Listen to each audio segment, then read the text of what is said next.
Minilo je kar nekaj časa, odkar so si v zavodu Vsi kult zaželeli, da bi življenje rojakov v Kanalski dolini prenesli na filmski trak. Beseda je dala besedo in s pomočjo zavednih Slovencev na obeh straneh meje je nastal dokumentarni film Slovenci v Kanalski dolini. Premierna predstavitev je bila v petek v Ljudskem domu v Kranjski Gori. Ja, in z velikim ponosom lahko rečem, da je uspela tudi predstavitev, tako kot mislim, da je uspel tudi film. In ja, danes je tak fajn dan.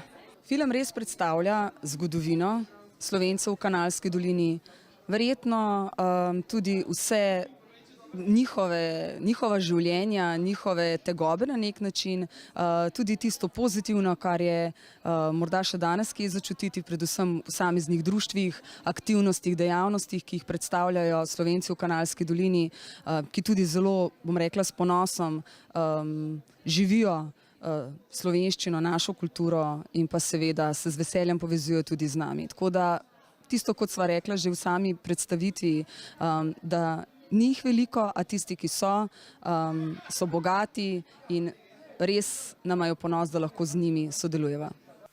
Nadporočnik Karl Šefman je novembra 1918 v Podkorenu pri Kranjski Gori na lastno pest zbral nekaj nad 100 prekaljenih vojakov, predvsem domačinov, ki so se borili v Prvi svetovni vojni in z njimi branil svojo dolino pred Italijani in koroškimi Nemci. Ljudsko izročilo govori, da je neusmiljeni Friderik II. Uboge podložnike pri gradnji tako priganjal, da je šel Ratečan zjutraj na tlaku v Belo peč z volom, zvečer pa se je vrnil le še z volovsko kožo. Ja, cesta je bila v glavnem zmeraj odprta, razen v redu, če so bili plazovi ali kaj takrat.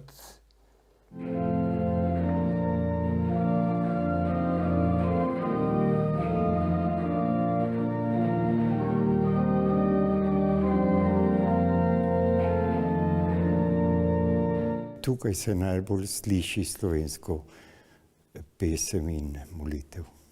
Zelo lep film o življenju zamejskih Slovencev. Moram reči, izjemni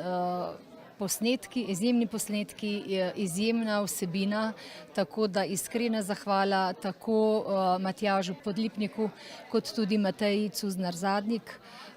Res, to so, lahko rečemo, zgodovinski posnetki. Vrednote bomo pa nekje spoznali čez nekaj let, predvsem v tem smislu, da se bomo zavedali, kako pomembno je, da se ohrani slovenski jezik.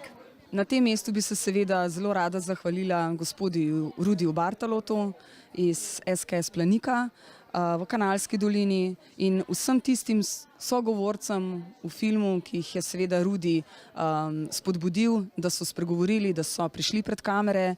Ni vedno lahko, gre za starejše vaščane in res v veliko veselje nam je bilo, da so lahko danes bili tako na filmskem traku kot tukaj v dvorani v Ljudskem domu v Kranjski Gori. Hvala lepa vsem še enkrat.